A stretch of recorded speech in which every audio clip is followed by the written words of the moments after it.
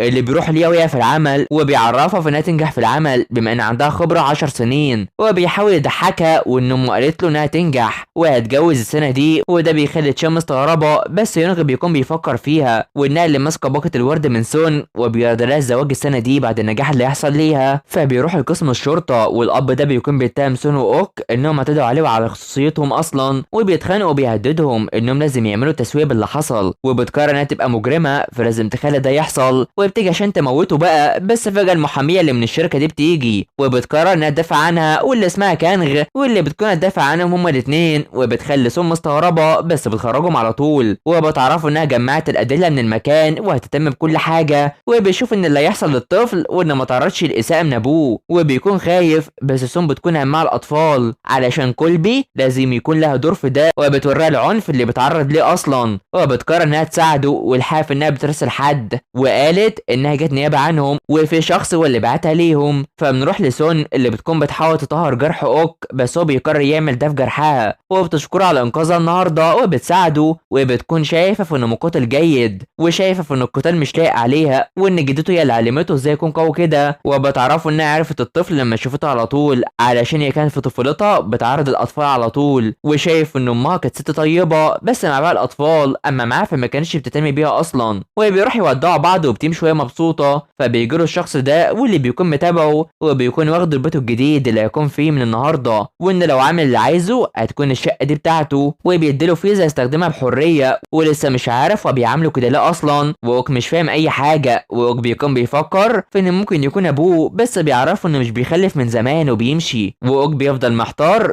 لكل ده بيحصل. فيوم بتروح تخلي سون تحذر من اللي بتعمله ده وبتطمنها عليها، ومش عايزه تعرف تشاب ان اوك هيتعين في الشركه علشان ما تزعقش، بس هي بتيجي وبتزعق على طول علشان كانت عارفه ان ده يحصل. فتشاب بتروح تعرفها بان هيونغ عاوز يتجوز منها بعد وجودهم مع بعض لمده 10 سنين، بس سون شايفه ان ده صعب يحصل، وبتكلمها على الانجاب وانها تخلف ويكونوا في خلاف دايما، وبتكلمها على صورتها مع اوك واللي بتمثل انها مش طايقاه، وبتروح تخبيها مع باقي الصور. فبنروح لبارك اللي بيكون عاوز هيون يوقع لانه ما يبقاش وارث ليه بسبب اللي بيعمله، وبيخيره وبيقرر يوقع على الوثيقه دي، بس الجنغ بتوقفه وبتخير بارك انها تخلى عن كل حاجه ليها لو ما بقاش كويس، وبتوقفه على طول. فبنروح لوصول اوك وبارك وون، وبيكون زميلها يشك فيه ويصدم سون بس بيكون بيرحب بيه، وبيقرروا يحتفلوا. فبنروح ليون اللي بيكون مش قادر يتمرن، ومساعده بيعرفه في ان كل شخص موجود حاطط هدف فلازم يعمل كده. فبنروح ليون وهي في قسم الشرطه وبتتابع ان يون بتاسف ليها، ومن الواضح ان اهلها فيهم حاجه، ولما بتقابله بتحدف عليها الورق، وبتكون بتواجه التعليقات الوحشه اللي اذتها واللي مش عايزه تسامح فيها، وبيكون شايف انه كان بيعتذر لها بصدق وازاي يعبر عن اسفه. فبتقول ان يموت زي ما قال لها ده كتير، وفضلت تسال نفسها باللي عملته. فجه دوره بقى وبتمشي وهي بتبكي، وعشان كده بيجمع ورق الاعتذار من الطريق ده وبيكون اتخبط، بس يوم بيغمى عليها من المنظر، ولما يوم بيشوف ده بيقلق عليها جدا لما بيكون كويس، وبيقرر يروح عشان يشيلها ويساعدها تروح المشفى، وبيشيلها بالفعل وبيجري. فبنروح لحفل سون وهي بتغني ومحدش طايق صوتها ده، وبيكونوا سكرانين وبتخلص في الاخر. فبيعدي الوقت وعايزها تفوق ومش عارف هي بتسكر على طول ولا ايه، وهي بتكون خايفه لا يتفوق عليها، بس هي تتفوق عليها على طول، والكل بيكون سكران وشايفه، وبيقرروا يمشوا سوا، وبيكون بيتاسف ليها وانه ظهر عشان هي وحشته بس بتكون نامت وبيهتم بيها. فبيروح يوصلها وفي شخص قدام بيتها وبتخاف، بس بيكون وجاي وهو سكران وبيحاول يفوقوه، ولما بيكون هيقول لي ليه بتوقفه وشايف انها بتنحاز ليه او ممكن تكون لسه بتحبه، وبيتضايق عليها وهي بتقول انها مش هتبرر اي حاجه ليه، وعشان كده بيمشي وبتحاول تفوقه، بس هو بيقرر يشيله وبيمشيه، وبيخلص وبيمشي على طول. فبيعدي اليوم مع تعب الكل من الشرب، وفجاه لين بتروح تكلمها وبتستغرب، وزمايلها بيستغربوا انها ما جاتش، وده علشان سون بتكون عند لين، وبيكون باركون بلغ عنها انها بتستخدم سلطتها على الموظفين الجداد واللي بيحققوا معاها، وبيكون وون عمل كده نيابه عنه، وعشان كده اوك بيجري. ولما بيكون هيستبعدوها من العمل وبتفكر في الحاجات اللي ممكن تكون عملتها ليه وضايقته، وانها بتقول الحاجات اللي كان فيها، وبتفكر في انه جه عشان ينتقم منها في عملها كده،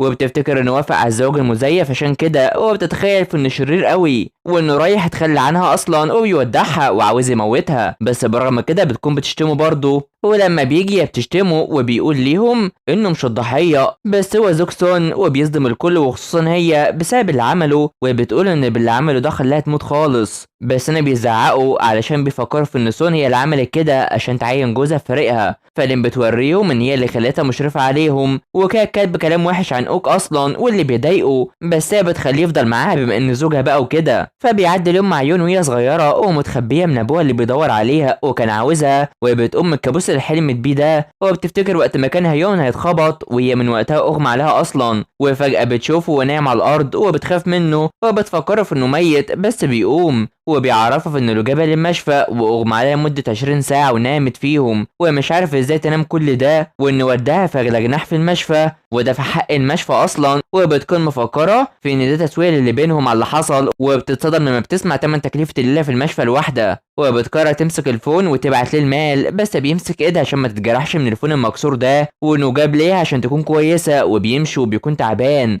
وبتفتكر وقت ما الممرضة قالت انه كان تعبان جدا وشالها كل المسافة دي وكان تعبان، وكانت مفكرة في انه حبيبها، وبتروح وهي مصرة انها تدفع ليه المال اللي عليها، وبتروح مش بتلاقي معاها حتى حق التاكسي، وبتاخد منه المال وبتكون مرتبكة، وبيعرفها في ان نتائج فحصها تظهر الاسبوع الجاي، وبيعرفها انها لازم تهتم بنفسها شوية وتبعد عن التوتر، وبيأثر فيها وبتمشي وهي متابعاه اساسا. فبنروح لسون وهي قاعدة وبيجي رسائل لها ولأوك كمان، وبتعرفه في ان ده مش هيحصل تأثير عليه وعايزاه يكون كويس، بس هو بيكون مش طايقها اساسا، وبتفكر في ان ده بسبب التقييمات اللي قالتها عليه، وبيزعق فيها علشان ازاي يكون هو اللي بلغ عنها وانه مش وحش قوي كده، وبتعرفوا انهم مش هيطردوه ويعينوه في فريق تاني احسن، وانها تكون بتثق فيه وبتصدقه في كل حاجه، وبرغم كده هو بيكون متضايق منها علشان مش هياخد اي حاجه من اللي حصل ده، وبتروح وبتكون عايزه تثبت انها بتثق فيه وهتسكت اصلا، وعشان كده بيقرر يمشي، وبتفكر في انه مش بيحبها خالص، وبتيجي تنزل بتكون هتقع، بس هو بيجي وبيلحقها على طول، وبتكون مرتبكه بشكل كبير ومش عارفه انها ازاي تعمل كده، وبتفرح انه انقذها وثقتها كانت في محلها.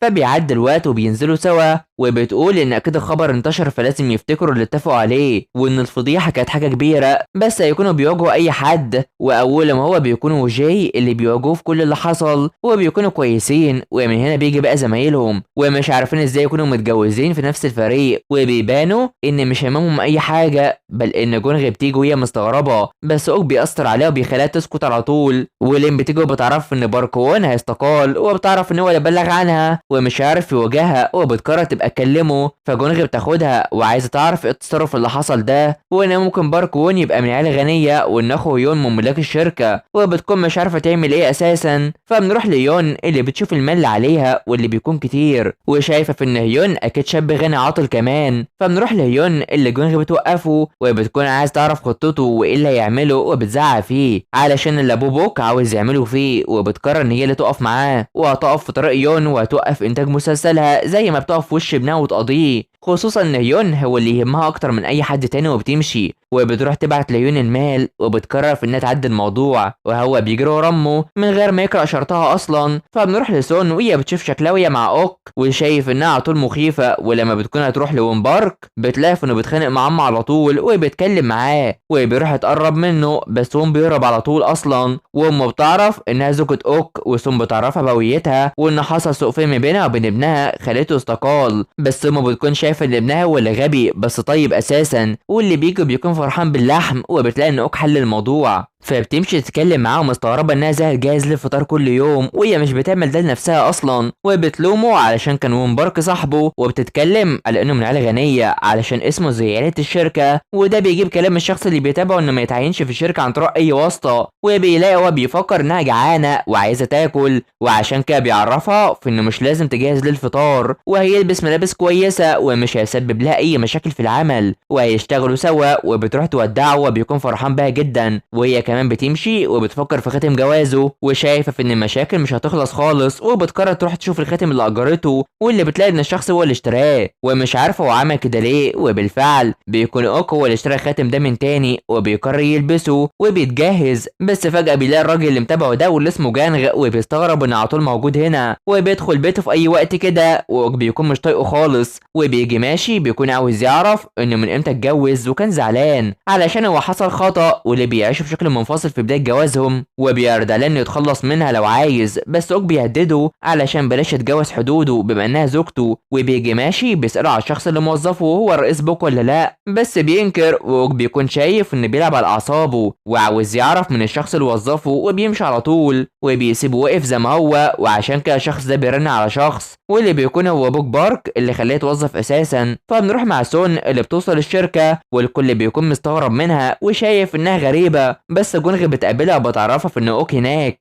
وعايزه انهم يدخلوا سوا مع بعض بما انهم ازواج، وبتشوف ان رجع خاتم من تاني، وبتفكر في انها بتحس ان حد بيراقبها، واللي بتعرفه ان كل العمل بيركزوا عليها ويرجعوا للبيت سوا كل يوم، واي حد في العمل هيركز معاهم ويعملوا ده اسبوع لغايه ما كل حاجه تخلص. وبيروح يركبوا مع وجي ولين، وبيروح يتدخل في حاجات خاصه بيهم وفي علاقتهم كمان. ولين كمان بتشوف ده وان ده تقليد انهم يمارسوا حياتهم عادي. فسين بتروح ومش عاوزاهم يتصرفوا بطريقه غريبه اصلا، وبالفعل بيروحوا وبيتكلموا مع اوك وانها تكون كل العيون عليه، بس سون بيكون مركز معاها على طول وبيحس بضغط كبير طبعا، في حين ان سون بتكون محاطه بالاشخاص حوالين منها وعايزين انهم يخلفوا اطفال ويعملوا ده بسرعه بما انهم اتجوزوا. فنروح لسون اللي بتكون مع تشيو وبتشوف الخاتم بتاعها، وده هما بيمارسوا الرياضه وبيتكلموا على الناس بتقول عليه، وبتعرفها في ان اوك هو اللي اشترى الخاتم وازاي جابه بما انه غالي كده وهو اصلا بيعيش في قبو صغير، وبيفكروا ان ازاي جابه وممكن يكون كان عنده حبيبه بقى. فبيروح يتقابل مع البنت دي، وسون بتفكر مع تشاو يون ان ممكن يون يكون في العمل ده بمساعده واحده تانية ولا لا. فبنروح لدار الايتام ده مع يون اللي بيوصل، واوك بيشوفه مع البنت دي وبيعرفها عن هويه يون، واللي بيروح يساعد معاهم في يوم الغسيل، وبيكون مش عاوز يعمل ده، وبيعرف ان اوك والبنت اللي معاه عرفوا يتصرفوا بشكل كويس مع الاطفال بما انهم كانوا في الملجأ ده من صغرهم، وبيكون بيساعد الاطفال هو والبنت اللي معاه واللي اسمها يونا. فبيكون هيوم مش قادر يشيل، وبيجي يقع اوك بينقذه وبيساعده في الغسيل اللي معاه ده، واللي اوك بيحكي له عن قصص الاطفال اللي هنا، وبيروح يتعاون معاه وده بيأثر في يون وعاوز يصوره. فبنروح لسون وهي مع تشاف الحمام العمومي ده، ويوم بتجيب لهم المشروبات وفجأة بيبعت ليها وبتيجي توريهم الصورة وبتختفي على طول، وسون بتكون مش طايقاه خالص. فيوم بيكون ماشي وفجأة الست دي بتكون بتتخيل انها شافته في مكان قبل كده، وبتكون فرحانة كتير بيه، وبتقرر تروح له بعد ما عرفت هويته وانها مديرة المعرض الفني اللي كانوا فيه قبل كده، ومبسوطة جدا، وبتحكي ان جوزها اتسجن من تاني ومبسوطة جدا بده وبتمشي على طول. فبيعدي اليوم مع اوك اللي بيروح لسون وبيستغرب ان معاه عربية، وبتقرر تسأله لو عنده حبيبة او ليه اي علاقة ولا لا، فبينكر وبيقول انها علاقته الوحيده بما انها زوجته، وبيأثر فيها وبيمشي على طول. فبيكون بيطمن عليها وهي نايمه كده وبتاكل، وعشان كده بيرفعها وبيركز فيها وبيساعدها وبيأثر فيها خصوصا لما بيركزوا في بعض، وبيسيبها وبتشكره على الطعام وبتسأله ليه اشترى الخاتم ده وبتخليه مرتبك. وفجأة بيجي لها فون بيصدمها جدا، فيوم بيروح يشوف اللي حصل وبيكون مش عاوز اسمه يظهر في المجلات وعاوز يمنعهم. وفجأة بيروح بيقابل سون وكمان اوك وبيتصدموا ومش بيبينوا انهم يعرفوا بعض، وبيقول على اللي حصل وانهم هنا ليه. وفجأة بيجي الراجل اللي متابعه واللي اسمه جانغ وبيعرف يون ان ابو بوك عايزه، فبيروح يفكر فيه، وكان اوك عارف كل حاجة وسجل له اساسا، وبيكون عاوز يعرف سون حاجة بس بتكون متوترة وشايفة في ان دي فرصة وبتستعد انها تكون كويسة وبتسكته، وبيدخلوا سوا والكل بيتكلم عنهم. فوجاي بيكون مش عاوز يروح مع لين اللي عاوزاه ياكل مع بوك، وبالفعل بيروحوا وسط وجود اوك وسون وهيون بيتقرب منه، ومن الواضح ان بوك هو والد اوك اصلا. فبوك بيحضر وبيرحب بسون وبيفضل يسأل فيه عن عيلتها وعن اهلها والامراض اللي موجودة، واللي وجاي بيتدخل وبيرتبكوا وعن اللي خلاها تتقرب من اوك بما انه اصغر منها في السن. فبيبدأ يتكلم على حياته وانه ينجذب لسون وكلامه بيكون رومانسي ومنطقي جدا وبيأثر فيهم، وسون بتروح تشرب معاهم وخصوصا مع جيونغ علشان شايفه انها مسيطرة، وكمان اوك بيشرب، بس الحقيقة انهم كلهم بيشربوا وبيسكروا كتير مع بعض. فبيعدي اليوم مع سون واوك هما بيفوقوا وبيصرخوا من الصدمة، وبيصرخوا اكتر لما بيلاقوا جاي نايم معاهم وبيتصدموا، والجزء بيخلص على هنا. فيا ترى ايه اللي هيحصل مع سون ده نعرفه الجزء الجاي. تابعونا، فما تنسوش اللايك والاشتراك في القناة وتفعيل الجرس يا حلوين علشان يوصلكوا الجزء الجاي. سلام.